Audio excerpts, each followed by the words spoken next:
Welcome, fellow horror hounds, and welcome to the latest episode of Talk and Stalk, your unholy home for horror.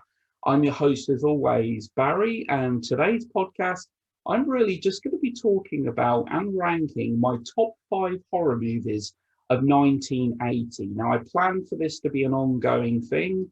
I was actually planning on doing my top 10 80s horror films of all time. Somebody actually gave me an idea. Somebody actually said, why not focus on 5 or 10 horror movies of each year of the 80s? Now, needless to say, the 80s was a fantastic decade for horror movies.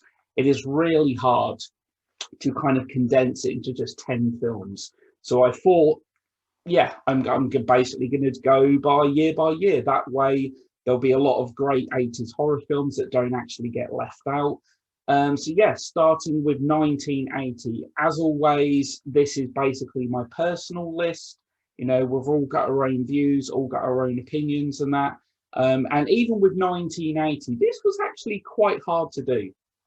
Now, I'm just going to get off the bat and say that there's a few honourable mentions here. There's actually three honourable mentions for me in 1980. There's actually Motel Hell, which I really do like as horror comedies go. Terror Train, which is actually one of my personal favourite slasher movies from the golden age, directed by Roger Spottiswoode. His directorial debut, in fact, and of course Jamie Lee Curtis, really cementing herself as a scream queen, I felt, in this movie. And there's also City of the Living Dead, which was actually the first movie in the Gates of Hell trilogy, courtesy of Lucio Fulci. So all of them three are horror movies from 1980 that I really do like, but they didn't quite get into my top five. So so in the fifth spot for me is Brian De Palma's Dressed to Kill.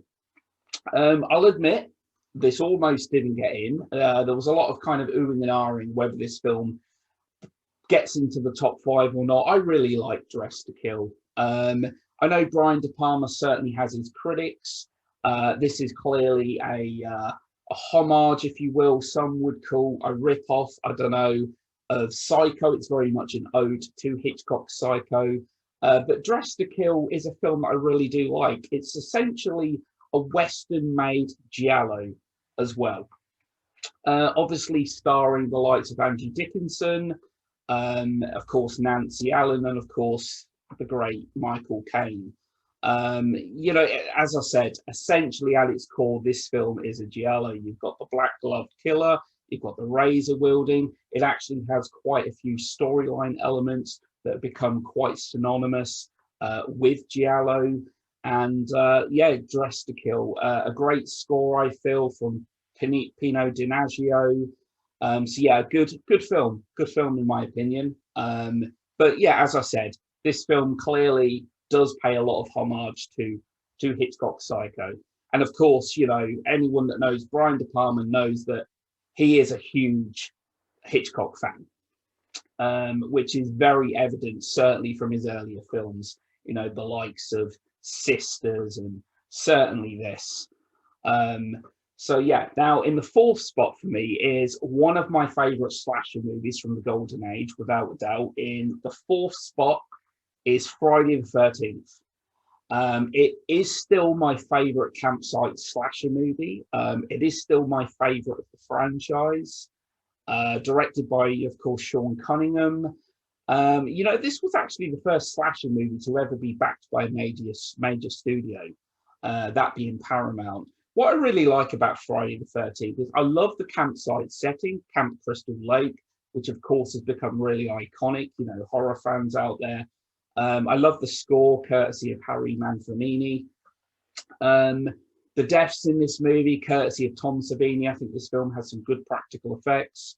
And I love the sense of there's, anonymity with the killer. In this movie, it's not revealed until the final act of the movie as to who the killer actually is.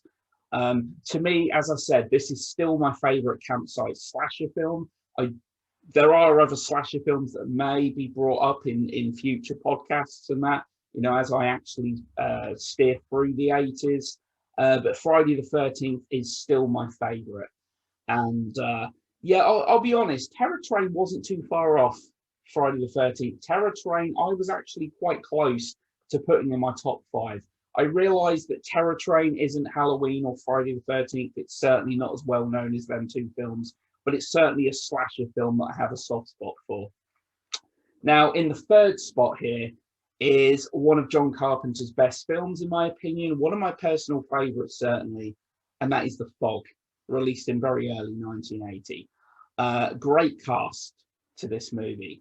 You know, Tom Atkins, Janet Leigh, Jamie Lee Curtis, Adrienne Barbeau, Hal Holbrook.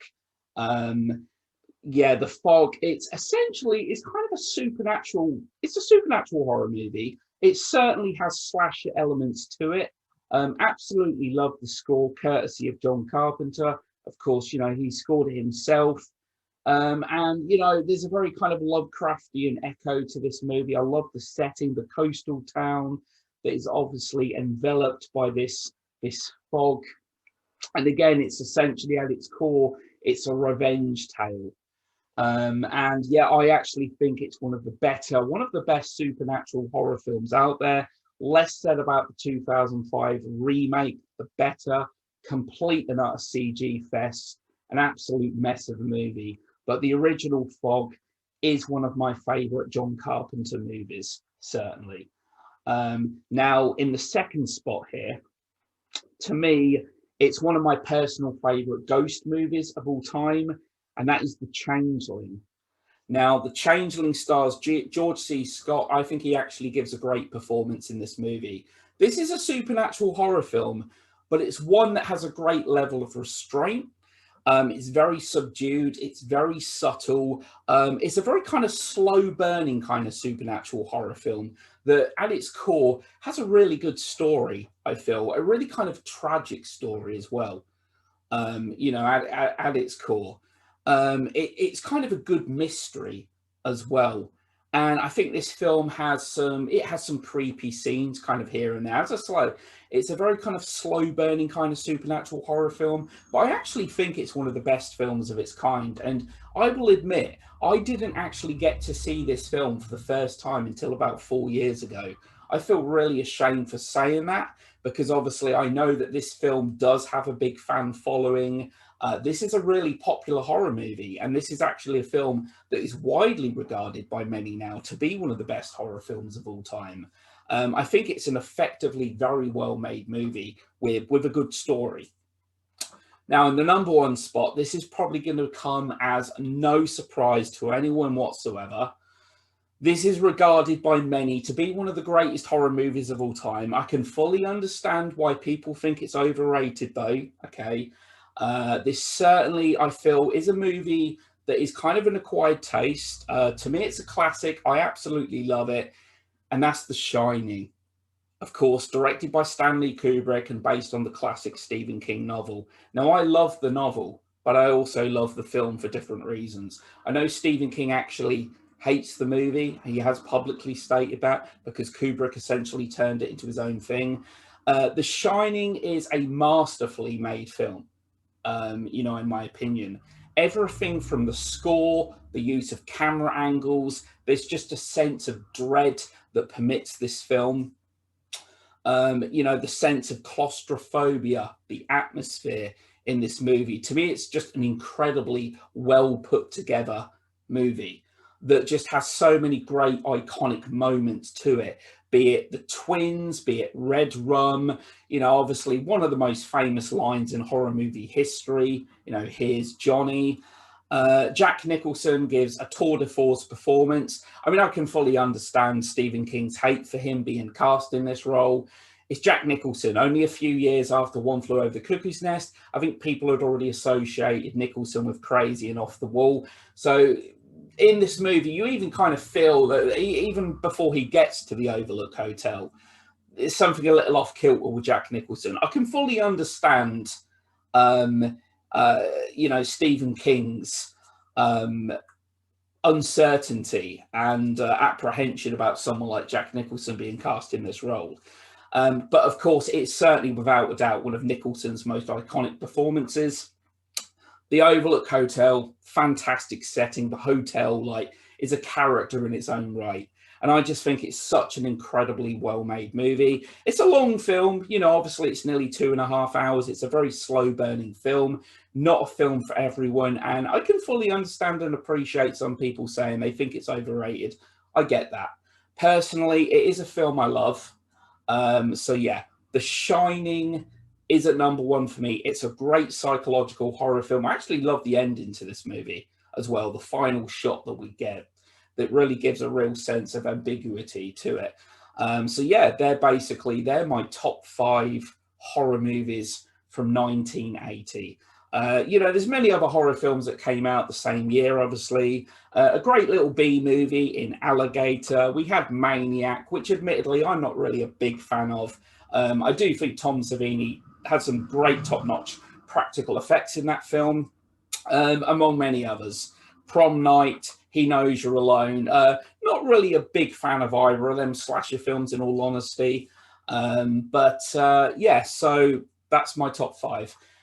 So for the next podcast, hopefully you can join me. I'm going to be covering my top 5 horror movies of 1981, which again, I think is going to be quite hard to do. There were so many great horror films that actually came out that year.